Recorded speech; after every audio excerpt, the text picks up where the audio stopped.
یو محترم پوښتنه کړې ده، وایي د تهجد لمونځ څه حکم لري او د شپې نفل زیات ثواب لري که د ورځې نفل زیات ثواب لري؟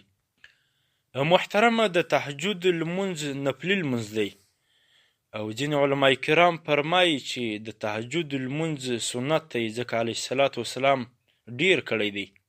او د شپې نفل کول، تهجد کول، دا د ورځې تر نفلو زیات فضیلت لري، ثواب یې زیات دی.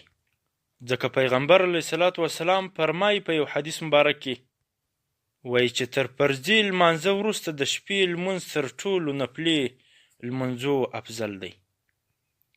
جوهره اول ټوکه و صفحه 2.9 او مراقي الفلاح 319 صفحه او رد المحتار اول ټوکه و صفحه 506